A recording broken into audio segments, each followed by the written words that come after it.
होगा तभी हम स्वस्थ कहलाएंगे। तो अल्टीमेट एम क्या है? अल्टीमेट एम क्या है? धातु को साम्य करना।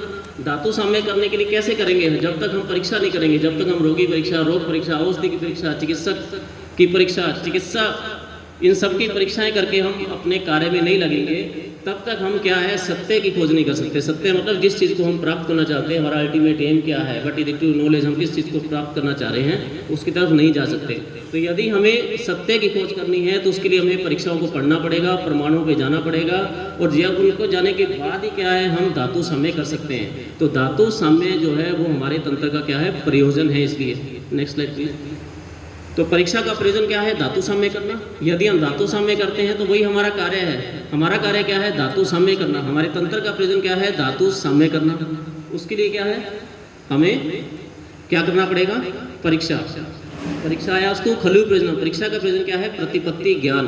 व्हाट इज द प्रतिपत्ति ज्ञान? जिस तरह से हमारे शास्त्रों में जिस व्याधि का उल्लेख जिस प्रकार से किया गया है, उसे उसी प्रकार से जान करके, जिस प्रकार की चिकित्सा हमारे शास्त्रों में लिखी गई है, उसी प्रकार से चिकित्सा करने को प्रतिपत्ति ज्ञान कहते हैं।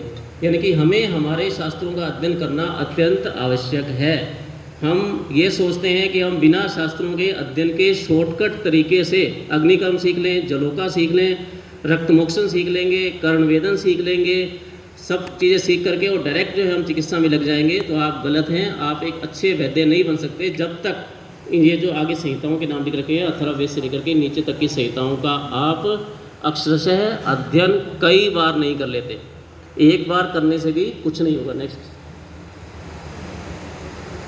आचार्य चरक ने अपनी पुस्तक में खुद लिखा है, आज हमने जो सुबह जो टॉपिक पढ़ा था, विनीत सर ने पढ़ाया था केवल प्रकृति के बारे में, उस प्रकृति टॉपिक को लेकर के भी हमारे बीच में इतने कन्फ्यूजन थे, वो भी हम समझने में हमें समय लग रहा था कि किस प्रकार से हम आगे बढ़े। तो चरक ने अपनी पुस्तक में लिखा है कि दोष, भेषज, देश, काल, बल, शरीर, आहार, सात्वय, सत्व, प्रकृति, व्यय, आपने सुना होगा इस श्लोक, इनके अवस्थान्तर इतने सूक्ष्म होते हैं कि इनका विचार करते करते, चरक कह रहे हैं, इनका विचार करते करते मेरे जैसी बड़ी बुद्धि वाले, कौन कह रहे हैं? चाहे चरक कह रहे हैं, मैं नहीं कह रहा हूँ, चरक कह रहे हैं कि मतलब मेरे जैसी बड़ी बुद्धि वाले चिकित्सक की बुद्धि भी घबरा गई। तो आने वाले समय में विश्व आयुर्वेद परिषद के आयुर्वेद कौशल में जो ये बच्चे आएंगे, जो अल्प बुद्धि वाले होंगे, या ये जो व्याख्यान देने वाले आएंगे जो अल्प बुद्धि वाले होंगे, इनका क्या होगा? जब वो प्रकृति जैसे विषय को समझने में इतना समय लगा रहे हैं, तो दोष है, भेषज है, देश है, काल है, बल है, शरीर है, आहार है, सात्वय है, सत्व है, इनके अवस्थान्तर में इनके भेद भी इतने इतने हैं कि जिनको समझने में भी हमारा पूरा जीवन व्यतीत हो जाएगा। इसलिए इनको समझने के लिए किनकी आवश्यकता है? नेक्स्ट टॉपिक, नेक्स्ट स्लाइड, परमाणु की। ये स्लाइड शो कर रही है कि जिस प्रकार से एक जो ये तीर को चलाने वाला जो व्यक्ति होता है, यदि इसका लक्ष्य बहुत नज़दीक है और लक्ष्य काफ़ी बड़ा है, तो उसको वेधने में वो कभी अपराधी नहीं होता। वो हमेशा क्या करेगा? उस तीर से उस लक्ष्य तक, उस लक्ष्य को पहुंचा देगा, उस तीर को उस लक्ष्य तक। उसी प्रकार से क्या होता है, यदि हम हमारे शास्त्रों का गहनता से अध्ययन करेंगे, जब तक हम हमारे शास्त्रों का गहनता से अध्ययन नहीं करेंगे, तो जिस अल्टीमेट एम को लेकर के हम चल रहे हैं, उस अल्टीमेट एम की प्राप्ति हम कदापि नहीं कर सकते। इसलिए ये शो कर रहा है कि हमें अगर लक्ष्य तक पहुंचना है, तो हमें लक्ष्य तक पहुंचने के लिए हमारे शास्त्रों को पढ़ना अत्यंत आवश्यक है। नेक्स्ट। अब बात आ रही है कि नीट क्या है? क्या हम इस कंसेप्ट, परमाणु के कंसेप्ट को सरपास कर सकते हैं? क्या इसको पास करके हम आगे बढ़ सकते हैं, चिकित्सा में जा सकते हैं? तो कदापि नहीं, कतई भी हम जो है इस कंसेप्ट को सरपास करके आगे नहीं जा सकते, क्योंकि हमें चिकित्सा करनी है रोगी की। उसके पहले डायग्नोसिस करना भी बहुत ज़रूरी है। प्रॉपर डायग्नोसिस के बिना हम प्रॉपर ट्रीटमेंट कैसे करेंगे? प्रॉपर औषधि को पहचाने हम प्रॉपर ट्रीटमेंट कैसे करेंगे? प्रॉपर किसी चीज़ का शोधन, शमन, स्नेहन, संवेदन के कंसेप्ट पढ़ करके हम कैसे चिकित्सा कर लेंगे? तो लिखा हुआ है कि ना ही ज्ञाना अवयवेन कृष्णे ये ज्ञानम उत्पद्यते। ज्ञान के किसी एक अवयव को जान करके यदि आप चाह रहे हैं कि मैं विज्ञानी बन जाऊं, तो यह आप जो है सबसे बड़ी भूल कर रहे हैं। ज्ञान के सभी अवयवों को जान करके ही आप जो हैं विज्ञान को समझ सकते हैं। तो ज्ञान के किसी एक अवयव को समझ करके हम जो है ज्ञान जो है वो संपूर्ण ज्ञान की प्राप्ति नहीं कर सकते। इसलिए प्रमाण या परीक्षा जो है उसका अध्ययन करना अत्यंत आवश्यक है। Next slide please. नेक्स्ट। अब हम पढ़ते हैं, एक बार थोड़ा सा डिस्क्रिप्शन देखने की शास्त्रों में लिखा क्या है। लिखा है कि द्विविध में खलु सर्वम सत तस्य चतुर्विध परीक्षा आप्तोपदेश प्रत्यक्ष अनुमानम युक्तिश्च इति। कि संसार में दो प्रकार की वस्तुएं होती हैं, सत्य और असत। सत्य तो वो होती हैं जो हमें सत्तावान है, जो हमें दिखाई दे रही हैं। दिखाई दे रही की तो परीक्षा आराम से कर लेंगे आप, क्योंकि आपको दिख रहा है। लेकिन जो असत्य है, जो चीज़ हमारी दिख नहीं रही, जो हमें हमारे सामने अभी अनभिज्ञ है जिस चीज़ के बारे में, उसकी परीक्षा करने के लिए भी हमें क्या है, 4 चीज़ों की आवश्यकता पड़ती है। 4 परीक्षाएं, आप्तोपदेश, प्रत्यक्ष, अनुमान और युक्ति। उसके बाद कह रहे हैं कि त्रिविधम खलु रोग विशेष विज्ञानम भवति। रोग विशेष के विज्ञान के लिए 3 ही परीक्षाएं चाहिए। तो चौथी कहाँ गई, युक्ति। युक्ति का समावेश हम कहते हैं कि अनुमान प्रमाण के अंतर्गत कर लिया गया। लेकिन वास्तव में देखा जाए तो ये जो है रोग विशेष का मीनिंग है कि हमें किसी डिजीज को यदि समझना है, हम चिकित्सा नहीं कर रहे, ओनली फॉर डिफरेंशियल डायग्नोसिस के लिए, ओनली फॉर डिजीज को समझने के लिए हमें आप्तोपदेश खुद ही अपने आप इतना बड़ा विषय है कि हम बाद में प्रत्यक्ष पे जाएंगे और बाद में हम अनुमान पे जाएंगे। नेक्स्ट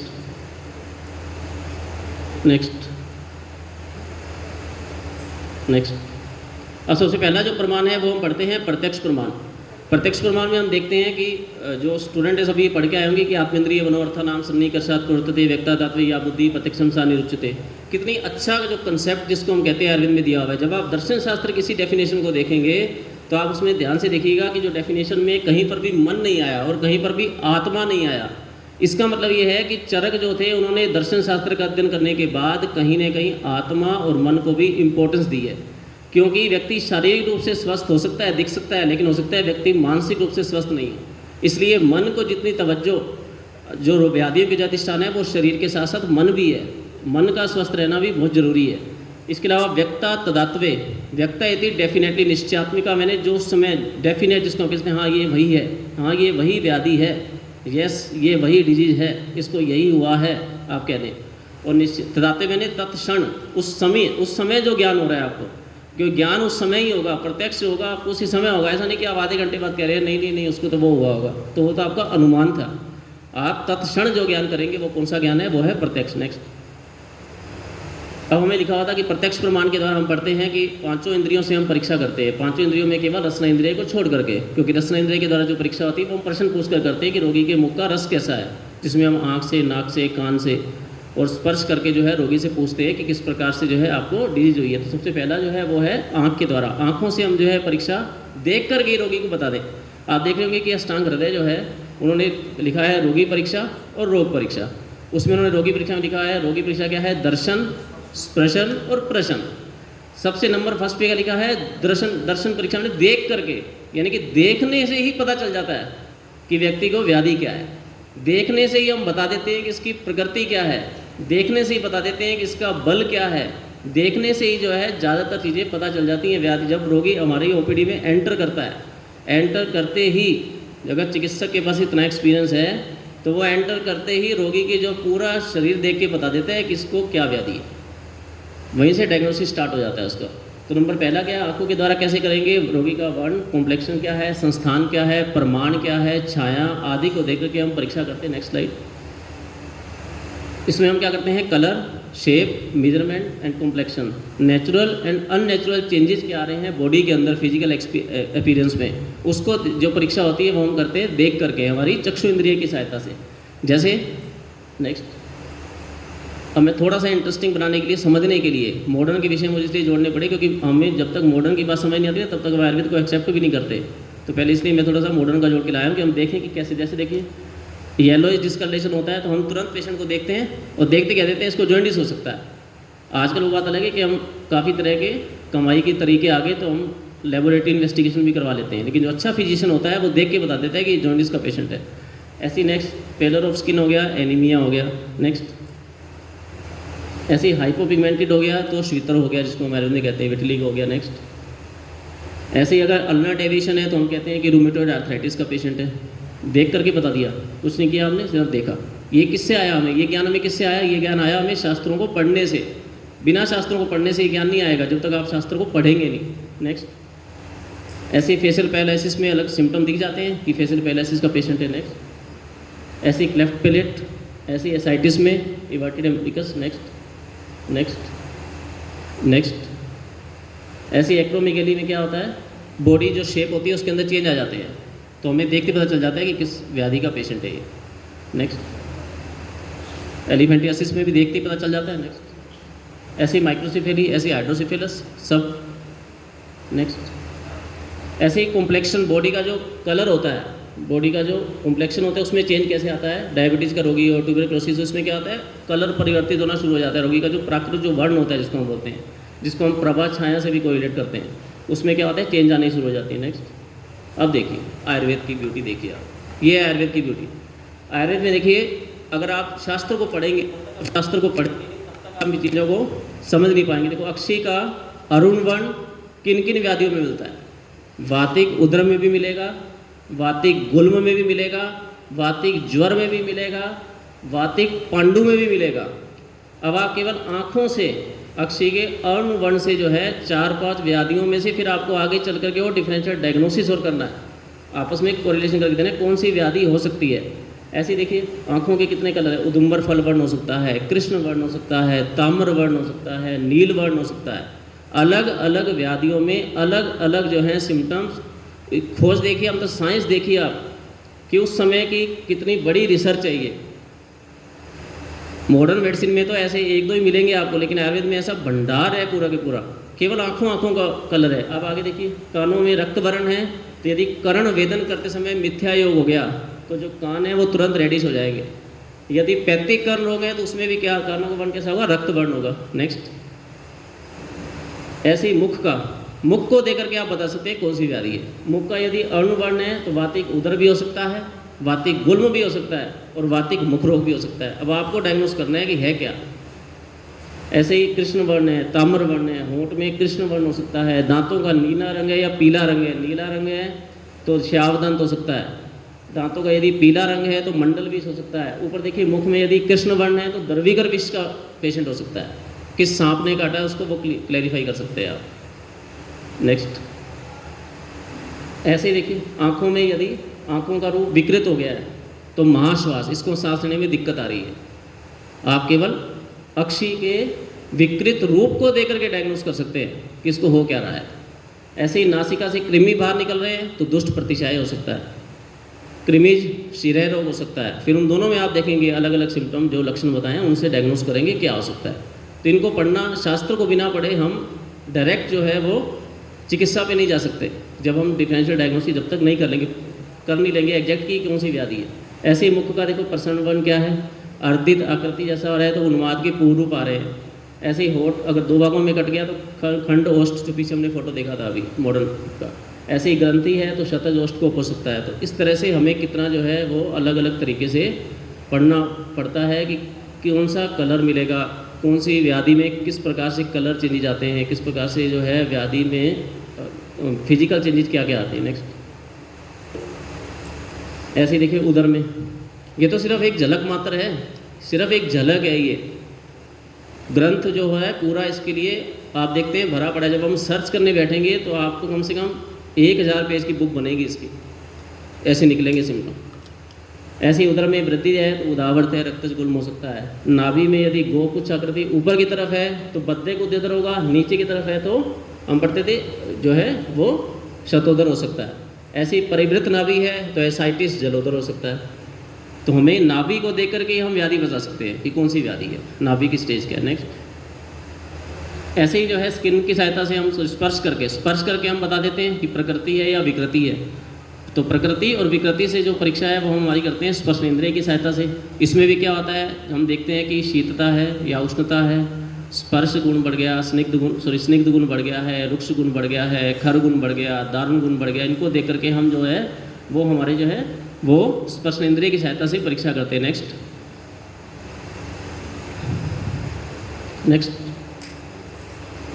इसमें देखो normal and abnormal tactile sensations है, टेम्परेचर ऑफ बॉडी है, वेरियस रिफ्लेक्सेस जो होते हैं वो चेंज होते हैं, वो सब हम स्पर्श इंद्रिय की सहायता से चेक करते हैं।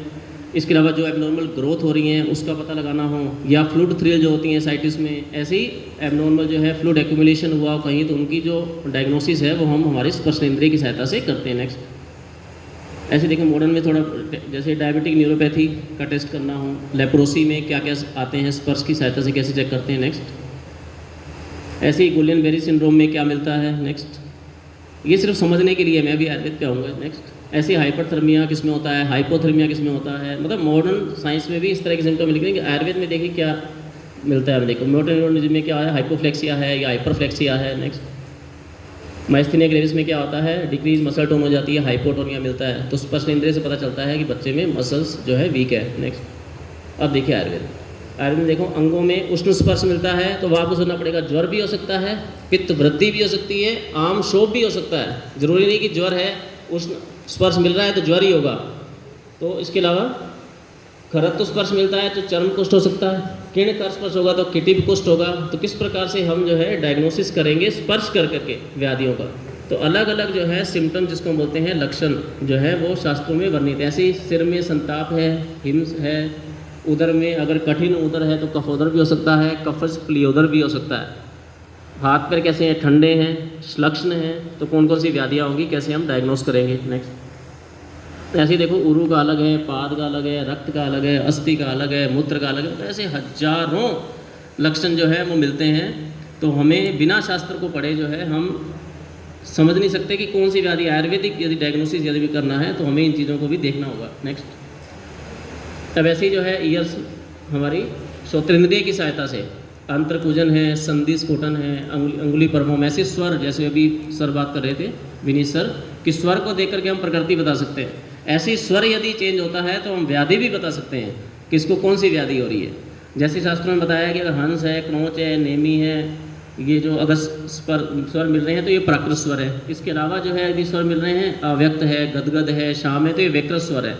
मैं आपको बताता हूँ थोड़ा सा और आगे कि जो CCRS जो है central council of research in Ayurvedic science, इन्होंने क्या है कि प्रकृति का एक पोर्टल अभी डेवलप किया है, शायद आप लोगों ने सुना होगा। उसके अंदर क्या है कि आप जब सॉफ्टवेयर में जाएंगे तो ये जो स्वर जो हैं जो ये ना हंस, क्रोच, नेमी और ये वाले जो स्वर है शाम, दीन, तो उसमें क्या है साउंड डाल रखी है। आप जैसे क्लिक करेंगे तो साउंड आएगी। तो साउंड से आप मतलब बता रखा है कि इस साउंड का यदि मिलता है आपको तो ये व्यकृत स्वर है और ये जो साउंड है वो है प्राकृत स्वर। यदि साउंड यदि आप सुनना चाहते हैं तो CCRS की साइट पे ऑलरेडी प्रकृति पोर्टल पे अपडेट है ये सारा कुछ। आप वहाँ से भी इन साउंड को सुन सकते हैं कि ये साउंड होती क्या है, हंस की साउंड, क्रोच की साउंड कैसे आएगी। नेक्स्ट अब ऐसे देखिए ऐसे ही हम मॉडर्न में करते हैं, हार्ट एंड रेस्पिरेटरी साउंड सुनते हैं, ऐसे क्रैकिंग साउंड, क्रिपिटेशन साउंड जॉइंट के अंदर आती हैं, ऐसे ही पेशेंट की जो वॉइस है वो हम सुनते हैं।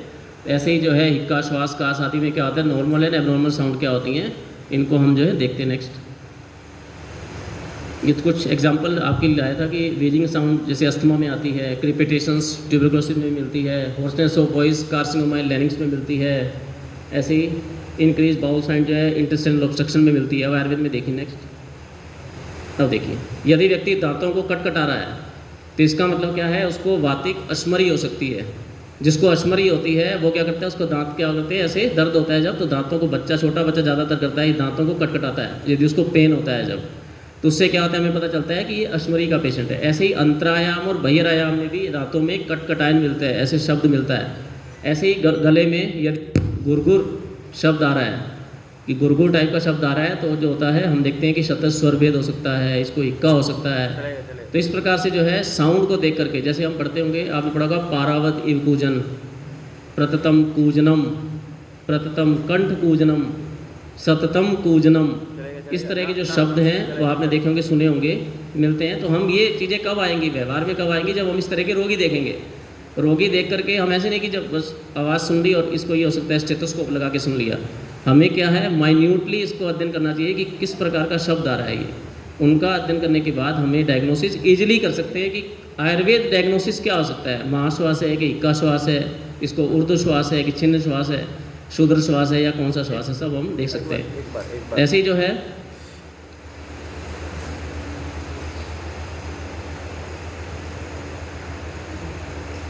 अब इसी प्रकार से क्या होता है कि जब रसनेंद्रिय के द्वारा परीक्षा लिख रखी है कि हम प्रश्न परीक्षा से करते हैं। प्रश्न परीक्षा में क्या होता है कि हम रोगी से पूछते हैं, तो हम हमारे शास्त्रों में देखेंगे कई प्रकार के रस बता रखे हैं। आप रोगी से पूछेंगे कि आपके मुख का स्वाद कैसा है, वो बोलेगा कि मेरे मुख का स्वाद तो अम्लास्यता सी लगती है, मतलब खट्टा खट्टा सा लगता है। तो आप उसका डायग्नोसिस बदल जाएगा, वो बोलेगा कटुआस्यता। आप शब्दावली ऐसी यूज़ करनी पड़ेगी आपको। आप खुद से पूछे कैसे लगता है, कटुआस्यता लगती है, अम्लास्यता लगती है या लवणास्यता लगती है। आप अपना जो परफॉर्मा है वो ऐसा बनाएं कि उस पर टिक करें, कटुकास्यता, लवणास्यता, मधुरास्यता। मधुरास्यता लगती है मतलब डायबिटीज हो सकता है, ऐसे लवणास्यता लगती है मतलब हाइपरटेंशन, उच्च रक्तचाप हो सकता है। तो आयुर्वेद से और मॉडर्न आप दोनों से कोरिलेट करके चल सकते हैं इस तरह से। नेक्स्ट, तो देखो वही है, अभी स्वर का ही चल रहा है कि वाणी में जो है किस किस तरह का आपको मिलेगा। नेक्स्ट, ऐसे ही गंध के द्वारा, अब गंध से भी क्या होता है, रोगी के शरीर से जो गंध आ रही होती है, स्मेल आ रही होती है, उससे भी डायग्नोसिस जो है कर सकते हैं। आयुर्वेद में बता रखे हैं, अलग अलग गंध बता रखी है कि किस व्याधि में कैसे गंध आती है, और गंध से आप व्याधि को कैसे डायग्नोस करेंगे। नेक्स्ट, थोड़ा बाहर जाके आ रहा हूँ। पहले मॉडर्न का देखिए, फ्रूटी स्मेल आ रही है यूरिन से तो कीटोएसिडोसिस हो सकता है, फाउल स्मेल आ रही है तो यूटीआई हो सकता है, बैड स्मेल आ रही है माउथ से तो पायरिया हो सकता है, फाउल स्मेल आ रही है यूरिन से तो किडनी स्टोन हो सकती है। तो यही सेम की सेम जो बातें हैं वो आज से हज़ारों साल पहले हमारे आयुर्वेद शास्त्र में लिख दी गई। देखिए अब आयुर्वेद की ब्यूटी देखिए। नेक्स्ट, आयुर्वेद का देखिए, अब देखिए अब अंगों से यदि अत्सी के समान गंध आ रही है तो व्रण है, प्राकृत व्रण है, अभी व्रण हुआ है ये। यदि कुणप गंध आ रही है तो इसका मतलब कृदरम विसर्प हो गया है रोगी। गंध से भी हम जो है डायग्नोस कर सकते हैं। ऐसे कुछ चिकित्सक हैं साउथ में जो गंध से ही पता लगा लेते हैं रोगी की, केवल गंध से ही, कि इसके कौन से दोष का प्रकोप है, वातज है, पित्तज है, कफज है, और फिर इसकी चिकित्सा क्या करनी है। ऐसे देखो, पूत नासिका से पूती गंध आ रही है तो पूती नस्य हो सकता है, नासा अर्श भी हो सकता है। ऐसे ही कानों से यदि पूती गंध आ रही है तो कर्ण अर्श भी हो सकता है, कर्ण अर्बुद भी हो सकता है। इस प्रकार से गंध की भी देखिए कितने प्रकार बता रखे हैं कि हम किस प्रकार से हम व्याधि को पहचान सकते हैं। नेक्स्ट, ये तो था हमारा प्रत्यक्ष, बहुत बड़ा विषय है, थोड़ा इसलिए मैं फास्ट चल रहा हूँ कि थोड़ा समय कम है। अब है अनुमान प्रमाण। अनुमान प्रमाण का विषय कब आता है, जब हम आप्तोपदेश पढ़ लें, प्रत्यक्ष पढ़ लें, और हमारे क्या है कि जब प्रत्यक्ष से भी अब चीज़ें हमें पता नहीं चल रही तो फिर क्या करते हैं, हम अनुमान प्रमाण का सहारा लेते हैं। फिर हम अनुमान की तरफ जाते हैं, पहले आप्तोपदेश, फिर प्रत्यक्ष, फिर हम जाते हैं अनुमान की तरफ। अब अनुमान की रिसर्च में भी इंपॉर्टेंस है। नेक्स्ट, ठीक है, नेक्स्ट, हाँ ये देखिए विमान स्थान। आप जब देखेंगे, जो भी सब स्टूडेंट लगभग पढ़ के आए होंगे, विमान स्थान का जो 4th चैप्टर है, जो नाम है त्रिविधम खलु रोग विशेष विज्ञानी है, वाला चैप्टर जो है रोग विशेष विज्ञानी है, उसमें क्या लिखा रखा है कि लास्ट में अनुमान प्रमाण के द्वारा परीक्षा विषय लिख रखे हैं। तो जब आप उन परीक्षा विषय को थोड़ा देखिएगा तो उसमें ज़्यादातर विषय आपको नहीं मिलेंगे। जैसे लिखा हुआ है मेधा ग्रहणेन, संज्ञा नाम ग्रहणेन, स्मृति स्मरणेन, कि स्मरण शक्ति से हम स्मृति की परीक्षा करेंगे, ग्रहण शक्ति से हम व्यक्ति की मेधा शक्ति अच्छी है इसका पता चलेंगे, मोहम अविज्ञानेन, यदि व्यक्ति किसी प्रकार का व्यक्ति को अच्छा नॉलेज है तो मोह को प्राप्त कभी नहीं होता। मोह को वही व्यक्ति प्राप्त होता है जिसको नॉलेज नहीं होता सब्जेक्ट के बारे में, वही व्यक्ति जो होता है घबरा जाता है। तो ऐसे ही क्या होता है कि हम जितने भी साइकोलॉजिकल जितने भी पेशेंट आते हैं हमारे पास, जो भी मानसिक जो रोगी आते हैं, तो मानसिक रोगों की परीक्षा यदि आपको करनी हो तो सबसे बेस्ट है कि अनुमान प्रमाण की तरह जो परीक्षा विषय बता रखे हैं आप एक बार उनका जरूर अध्ययन करें। उनका अध्ययन करते ही आप देखेंगे कि किस प्रकार से आप साइकोलॉजिकल जो इस तरह के जो पेशेंट आते हैं उनको आप डायग्नोस करके और किस तरह से उनकी काउंसलिंग करनी चाहिए, उससे आपको क्या मिलेगा, उसी से गाइडलाइन मिलेगी कि इस तरह से हम इसकी काउंसलिंग करके रोगी को ठीक कर सकते हैं। नेक्स्ट, ये अभी इस पर नहीं आएंगे, ये रिसर्च का टॉपिक है, ये हम और कभी डिस्कस करेंगे। Observational study. Next,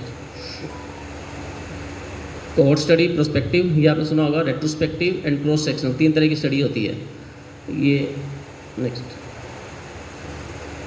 next,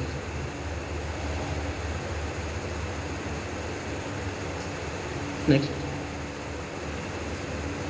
next. अब देखिए जो मैं अभी बात कर रहा था आपसे कि रोगी के मुख का स्वाद कैसा है, केवल स्वाद से ही आप व्याधि बता सकते हैं रोगी को। कई तरह के स्वाद मिलेंगे, अम्लास्यता मिलेगी, अरसक्यता मिलेगी। जैसे अभी कोविड में देख रहे थे हम, रोगी को जो है स्वाद ही पता नहीं चल रहा था कि कौन सा टेस्ट आ रहा है। ऐसे ही जो है कटुरस्यता, कटुरस, कषायास्यता, तिक्तास्यता, इन रसों के माध्यम केवल पूछना है रोगी से, पूछते ही आप बता देंगे। अगर आपको लक्षण याद हैं तो आप बता देंगे कि व्याधि जो होता है इसको कौन सी व्याधि हो सकती है। एक मोटे तौर से आप बता सकते हैं कि इन व्याधियों में से ये व्याधि इसको हो सकती है। आप रस पूछेंगे, रस के से आपको अनुमान लगा लेंगे कि इसको ये व्याधि हो सकती है। नेक्स्ट, अब ऐसे ही क्या है, इसी के अंदर एक पार्ट आता है प्रश्न परीक्षा। अब हम पढ़ रहे थे, देखिए अष्टांग हृदय का जो श्लोक था उसमें क्या था कि दर्शन, स्पर्शन और प्रश्नई परीक्षेत जा रोगी नाम, प्रश्न के द्वारा रोगी की परीक्षा करनी चाहिए। तो प्रश्न परीक्षा क्या है, अनुमान का ही पार्ट है। आपने रोगी से प्रश्न पूछा या जो उसके साथ जो व्यक्ति आया उससे प्रश्न पूछा, आपने प्रश्न पूछते ही आपने अनुमान लगा लिया कि इसको ऐसा हुआ होगा। तो प्रश्न परीक्षा में हम कई चीज़ें रोगी से पूछते हैं कि व्याधि कब से स्टार्ट हुई, आपकी फैमिली हिस्ट्री क्या है, ऑक्यूपेशनल हिस्ट्री क्या है, तो हम जब ये सारी चीज़ें पूछते हैं, कब से व्याधि का आरंभ हुआ, किस स्थान पर आप रहते हैं, किस स्थान पर आप गए थे, आपने क्या खाया था, उससे क्या होता है हम एक मोटा मोटा बना लेते हैं कि इसको ये व्याधि हो सकती है। तो इसलिए जो नेक्स्ट, इसलिए जो केस हिस्ट्री होती है ये आपके लिए बहुत इंपॉर्टेंट है। सभी अपने क्लिनिक पर इस तरह का एक परफॉर्मा जरूर बना के रखें कि जब भी कोई रोगी आए तो एक अलग से, जिसके लिए डॉक्यूमेंटेशन बहुत ज़रूरी है। डॉक्यूमेंटेशन से क्या होगा कि जब आप इस डॉक्यूमेंटेशन कर लेंगे पूरा, तो आप इजीली क्या करेंगे, डायग्नोसिस भी कर लेंगे कि इसको क्या है। दूसरा, भविष्य में भी ये आपके जो है काम आएगा कि किस तरह से हमें जो है इसका प्रेजेंटेशन अगर करना हो, कहीं रिसर्च आर्टिकल में देना हो, तो उसमें भी हमारे ये काम आते हैं। तो हमें पूछना पड़ता है कि चीफ कंप्लेंट क्या है। ये आप सब लोग भरते होंगे, इंटर्नशिप में किया होगा, आप लोगों ने फाइनल ईयर में किया होगा। हिस्ट्री ऑफ प्रेजेंट इलनेस क्या है, ये सब प्रश्न परीक्षा के पार्ट है। हिस्ट्री ऑफ पास्ट इलनेस क्या है, फैमिली हिस्ट्री क्या है, आपकी पर्सनल हिस्ट्री क्या है, वो हम सब पूछते हैं। उससे हमें एक आइडिया हो जाता है कि इसको ये व्याधि जो होती है हो सकता है हो। नेक्स्ट, अब अगला है आप्तोपदेश प्रमाण। सबसे इम्पोर्टेंट जो प्रमाण है वो हमारे लिए आप्तोपदेश ही है, क्योंकि बिना आप्त पुरुषों के शास्त्रों का अध्ययन किए, बिना गुरुओं का सानिध्य लिए, बिना गुरुओं की बातों को माने जो है हम कभी भी चिकित्सा में प्रवृत्त नहीं हो सकते। हमारे बीच में आयुर्वेद कौशल में मेरे भी जो है गुरु बहुत, जिनको मैंने काफ़ी सुना है, सर भी यहाँ बैठे हैं, राजेश सर और विनीश गुप्ता सर से तो मिलना हुआ ही है, और काफ़ी अच्छे अच्छे गुरु यहाँ आए हैं। तो हम गुरुओं से हमें क्या होता है कि ये आप्त पुरुष हैं हमारे लिए, क्योंकि इनका इतना अनुभव है कि हम इनके सामने क्या है, बच्चे, हमने भी एक भी रोगी, 1 2 रोगी, 10 रोगी, 15 रोगी, 20 50 इतने देखे होंगे, लेकिन इन्होंने हज़ारों रोगी देखे हैं। तो इनका जो ज्ञान है, उस ज्ञान के माध्यम से हम अपने ज्ञान को क्या है कैसे अभिवृद्ध कर सकते हैं, किस प्रकार से हम चिकित्सा में प्रवृत्त होंगे, तो ये हमारे लिए आप्त पुरुष हैं। तो बिना आप्तोपदेश के, लिखा हुआ है कि द्विविधाम खलु परीक्षा ज्ञानवताम प्रत्यक्षम अनुमानम च। ज्ञानवान जो मनुष्य होता है उसके लिए 2 ही परीक्षाएं बचती हैं बस, एक तो होता है प्रत्यक्ष और एक होती है अनुमान, क्योंकि वो ऑलरेडी ज्ञानवान है, उसने आप्तोपदेश का अध्ययन कर लिया है। आप्तोपदेश का मीनिंग है कि हम जो हमारे ग्रंथ हैं उनको भी पढ़ें, प्लस जो हमारे जो गुरु हैं, गुरुजन हैं, हमारे जो सीनियर्स हैं, उनका सानिध्य भी ले कि किस प्रकार से उन्होंने चिकित्सा की है, रोगियों को देखा है, उसको लेकर के हम आगे बढ़ें। नेक्स्ट, अब देखिए ये एक श्लोक जो है चरक संहिता के विमान स्तंभ में दिया हुआ है, और इस श्लोक को इतना हम ऐसे लेते हैं कि जैसे पढ़ते हैं ना तो पन्ना निकालो, स्टूडेंट को जो हम पढ़ाते हैं ना, सर नेक्स्ट पेज, लेकिन इस पेज की इतनी इम्पोर्टेंट है, ये पूरा की पूरा पेज पूरी की पूरी संहिता को रिफ्लेक्ट कर रहा है कि इस पूरी की पूरी संहिता में है क्या। एक एक शब्द की इम्पोर्टेंट है। देखो शब्द, श्लोक में तो ऐसे लिख रहा है, जोड़ के लिखा हुआ है, देखो रोगम एकम, पढ़ने में नहीं आ रहा, एकम एवं प्रकोपनम, तो सुन हटाओ, इसको हटाइए, आगे बढ़ो। लेकिन अब देखिए इसको एक एक, नेक्स्ट चलिए, नेक्स्ट स्लाइड देखो, एवं प्रकोपनम, यहाँ से आपको स्टार्ट होना है। आपकी जो चिकित्सा है वो यहाँ से स्टार्ट होगी, और अंत कहाँ होगा वो भी आएगा अभी। एवं प्रकोपनम, प्रकोपनम क्या है, वायु के रुक्षत्व आदि हेतु, वायु के रुक्ष गुण जो हैं आदि हेतु, उससे स्टार्ट होना है आपको प्रकोपनम। एवं योनि, फिर क्या है, दोष कहाँ गए। एवं उत्थानम, फिर मैनिफेस्टेशन कैसे हुआ उनका, उद्गम, आगे कैसे बढ़े वो।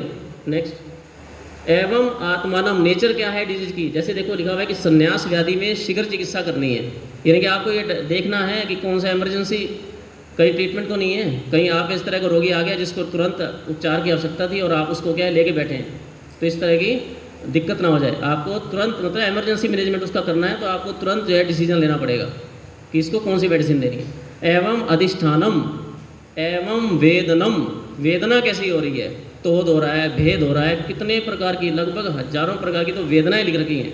जब हम वेदना की एक स्टडी कर ले तो हम देखेंगे कि हमारा पूरा जीवन तो वेदना पे निकल जाएगा। वेदनाएं सर्च करने में तोद क्या है, भेद क्या है, एक एक वेदना को लेकर के स्टडी हो सकती है। नेक्स्ट, एवं संस्थानम, फिर आते हैं संस्थान की बारी, फिर हम सिम्टम देखते हैं। एवं शब्द स्पर्श रूप रस गंध क्या है। एवं उपद्रवम, इसके कॉम्प्लिकेशंस क्या क्या हो सकते हैं। नेक्स्ट, एवं वृद्धि स्थान क्षय समन्वितम, दोष की वृद्धि है, दोष का क्षय है, या दोष अपने स्थान पर है। एवं उदरकम, उदरकम इति उत्तरकालीन फलम, जैसे हम पढ़ते हैं ना, प्रतिशय से कास होता है, कास से राजक्ष्मा होता है, तो ये क्या है, उत्तरकालीन फल है। प्रतिशय से कास हो सकता है, कास से राजक्ष्मा हो सकता है। ज्वर से रक्तपित्त हो सकता है, ये उत्तरकालीन फल है ज्वर का। एवं नामानम, फिर आता है नाम में, इस डिजीज का नेम क्या दें हम। नेक्स्ट, एवं योगम, फिर बात आ रही है कि हम किस प्रकार से योग कैसे करें, मतलब किस प्रकार से हम चिकित्सा में प्रवृत्त हो रहे हैं। लिखा हुआ है कि अगर विष जो है यदि आपने उत्तम मात्रा में, मतलब बिल्कुल अल्प मात्रा में दिया, जितना आपको देना चाहिए डोज निर्धारित है, तो वो तो क्या है, वो उत्तम औषधि है। और यदि आपने उस डोज में नहीं दिया तो विष के समान हो सकता है, वो मतलब नुकसान कर सकता है बॉडी को। आगे है एयम प्रतिकारार्था प्रवृत्ति, फिर प्रिस्क्रिप्शन कैसे बनाएंगे, और एयम निवृत्ति, क्या क्या उसको मना करना है रोगी को, ये भी आपको बताना है कि क्या लेना है और क्या नहीं लेना। तो देखो कहाँ से स्टार्ट हुए थे, वायु के रुक्ष गुणों से लेकर के एयम निवृत्ति तक आपको देखना है सारा। ये है ये ग्रंथ में हमारे वर्णित है, वायु के गुणों से लेकर के तत्र रुक्ष लघु शीतकर से लेकर के और लास्ट यहाँ तक कि हमें क्या रोगी को देना है और क्या नहीं देना। ये अध्ययन करने से प्राप्त होगा हमें, ये हमें शास्त्रों का अध्ययन करने से ही आएगा। इसलिए कहा है द्विविधम खलु परीक्षा ज्ञान बताऊँ, ज्ञानवान मनुष्य के लिए फिर 2 ही परीक्षाएं बची है लास्ट, प्रत्यक्ष और अनुमान। नेक्स्ट, अब आगे है क्लिनिकल इंपॉर्टेंस ऑफ उपमान प्रमाण। पहले तो यहाँ डिस्कस करें कि हम देखते होंगे, हम पढ़ते भी हैं कि आचार्य सुश्रुत ने उपमान प्रमाण को माना है, चरक ने तो माना ही नहीं है। हम ये पढ़ते हैं कि आचार्य चरक ने वाद मार्ग में लिखा है उपमान प्रमाण को। तो बात आ रही है कि पहले बात आ रही है कि चरक और सुश्रुत में इतना वेरिएशन क्यों, कि आचार्य चरक तो कहाँ लिखते हैं, सुश्रुत कहाँ लिखते हैं, ऐसा क्यों? ऐसा इसलिए क्योंकि चरक जो थे वो थे काय चिकित्सक, और आचार्य जो सुश्रुत जो थे वो थे शल्य चिकित्सक। शल्य वाला जो स्टूडेंट होता है, जो गाइड होता है शल्य का, वो अपने स्टूडेंट को आप देखना कि हमेशा उपमा दे के समझाएगा चीज़ों को, कि इसको ऐसा मिल रहा है, अगर ऐसा मिले तो ऐसा मिलेगा, अगर मधु उदक ऐसा मिले, ऐसा कलर मिलेगा तो सोच लेना ये व्याधि है। तो चूँकि वो क्या थे, जैसे हम पढ़ते हैं ना कि अर्श के करीर फल आकृति मिले, कदम्ब पुष्प की आकृति मिले तो हम समझेंगे वातज अर्श है। चूँकि आचार्य सुश्रुत जो थे वो एक शल्य चिकित्सक थे, तो उनको क्या है कि अपने शिष्य को समझाने के लिए क्या दिक्कत आती थी, तो उन्होंने क्या किया, उपमा दे करके समझाया। तो उनको तो उपमान प्रमाण की ज़्यादा आवश्यकता पड़ी। बात आ रही कि आचार्य चरक ने, तो आचार्य चरक ने उपमान का वर्णन तो किया। हम पढ़ते हैं कि उपमान प्रमाण में उन्होंने 3 एग्जाम्पल लिखे हैं। यथा दंडेन दंडकस्य, अगर सुना हो तो आपने, धनुषाह धनुस्तंभस्य, एक एग्जाम्पल लिख रखा है ईश्वासेन आरोग्यस्य इति, यानी कि लिखा हुआ है दंड से दंडक रोग को समझना चाहिए, धनुष से धनुस्तंभ रोग को समझना चाहिए। तीसरा लिख रखा है बाण चालक से आरोग्य देने वाले वैद्य को समझना चाहिए। मैं तो नहीं समझ रहा, बाण चालक से आरोग्य देने वाला वैद्य कभी सोचा है हमने? कभी एग्जाम्पल सोचा है आप लोगों ने? नहीं सोचा, मैंने नहीं सोचा। तो ये कहाँ से आ गया? इसका मतलब ये है कि यहाँ कुछ और है।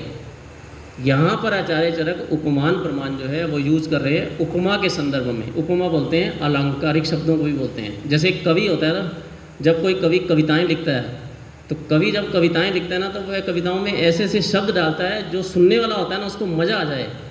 तो आचार्य चरक को लगा कि यार मेरी जो संहिता है ना थोड़ी सी ना बोरिंग जा रही है, मतलब मज़ा नहीं आ रहा, तो इसको क्या है थोड़े से अलंकारिक शब्दों का प्रयोग करना चाहिए। तो उन्होंने क्या किया, उसके अंदर अलंकारिक शब्दों का प्रयोग किया, जैसे एक कवि करता है अपनी। इसलिए कहते हैं कि चरक जो संहिता है वो एक संपूर्ण शास्त्र है, एक सर्व पारिषद शास्त्र बोला जाता है चरक संहिता को। चरक संहिता में दर्शन के विषय, ज्योतिष के विषय, काव्य शास्त्र के विषय सब मिलते हैं, क्योंकि उन्होंने हर ग्रंथ के कुछ न कुछ विषय को लिया।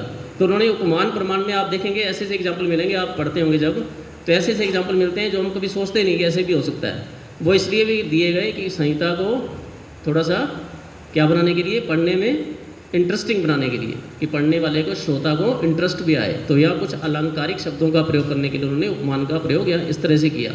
लेकिन सुश्रुत ने उपमान प्रमाण इसलिए माना क्योंकि उनको अपने स्टूडेंट को क्या करना था, कुछ ये शल्य में समझाना था कि किस तरह से हम सर्जरी करते वक्त किन किन चीज़ों को, जो उन्होंने रोगी नहीं देखे, उनको कैसे हम को रिलेट कर करके बताएंगे। नेक्स्ट, अब देखिए हमने पढ़ लेते हैं। अलाबु पुष्प सिद्म कुष्ठ में आया है, अलाबु पुष्प के समान आकृति वाला होता है। देखा ही नहीं हमने कभी देखा ही नहीं, तो कैसे देखेंगे? तो हमें ये देखना चाहिए कि अलाबु पुष्प जो होता है वो कैसा दिखता है, तो सिद्म कुष्ठ का रोगी भी कैसा दिखेगा। इससे हम उपमान प्रमाण, ये है उपमान प्रमाण की इंपॉर्टेंस की, हमें कोरिलेशन कर करके, एनालॉजी बोलते हैं जिसको, कंपैरिजन कर करके देखना है। नेक्स्ट, हस्ती चर्म, चर्म कुष्ठ में त्वचा मिलती है हस्ती चर्मवत। नेक्स्ट, कफज प्रमेय में मूत्र मिलता है मधुपम, मधु के समान, तो मधुपम मूत्र और मधु। नेक्स्ट, मत्स्य शक्लोपमम एक कुष्ठम, एक कुष्ठ में मत्स्य शक्लोपमम होती है, तो इस हिसाब से कोरिलेशन करके देख सकते हैं कि ऐसा मिलेगा तो ऐसा हो सकता है। अगर रोगी नहीं देखा तो हमें कम से कम ये तो देखा ही होगा मत्स्य शक्ल। नेक्स्ट, मंडलम, 10 रूप उसमें वक्त कैसे होती है, मंडल, तो मंडल के समान। नेक्स्ट नेक्स्ट नेक्स्ट है युक्ति, ज़्यादा डिटेल में नहीं जाएंगे। युक्ति प्रमाण में लिखा है कि 2 शब्दों पे बस मैं जाऊंगा युक्ति के। एक श्लोक आप ये देख रहे होंगे, चरक सूत्र 2 में आया है कि मात्रा काल आश्रय युक्ति। युक्ति जो होती है वो मात्रा और काल पर आश्रित होती है। मात्रा का मीनिंग क्या है, ड्रग की डोज, और काल क्या है, टाइम। यानी कि यदि आपको चिकित्सा करनी है तो आपको 2 फैक्टर जरूर ध्यान रखने हैं, एक तो डोज कितनी दे रहे हैं और एक किस समय दे रहे हैं रोगी को। हम पढ़ते हैं ना कि जो अपान वायु के वेगुन्ने में खाना खाने से पहले औषधि देनी है, रात में सोते समय देनी है, समान वायु के वेगुन्ने में कब देनी है, अपान वायु के वेगुन्ने में, प्राण वायु के वेगुन्ने में सुबह खाली पेट देनी है। तो हमें क्या करना है, काल भी ध्यान रखना है और मात्रा भी ध्यान रखनी है। बिना मात्रा और काल का ध्यान रखे हम जो है वो चिकित्सा में प्रवृत्त नहीं हो सकते, सम्यक चिकित्सा नहीं कर सकते। नेक्स्ट, ये जो श्लोक है देखिए कितना, इस श्लोक की इंपॉर्टेंस देखिए, चरक सूत्र 26 में आया, अनेनो उपदेशे नानोस्ति भूतम जगति किंचित द्रव्यम उपलब्धे। इस संसार में कोई भी द्रव्य ऐसा नहीं है जो औषधि नहीं है। इस संसार में समस्त द्रव्य औषधि हैं, लेकिन कैसे, ताम ताम युक्तिम अर्थम च तम तम अभिप्रेत्य से।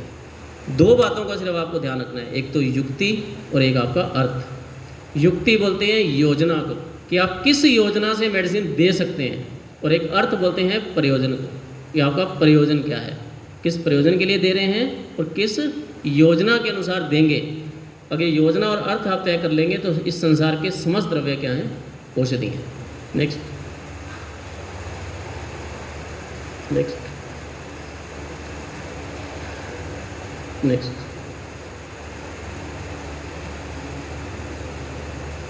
तो प्रमाण विज्ञान जो है वो लगभग सभी डिसिप्लिन, चाहे वो दर्शन शास्त्र मैंने पहले बताया, चाहे राजनीति विज्ञान का विषय हो, लगभग सभी में क्या होता है, प्रमाण को अपने अपने तरीके से वर्णन है। किसी ने कैसे माना है, किसी ने कैसे माना है, चरक ने किस तरह से वर्णन किया है।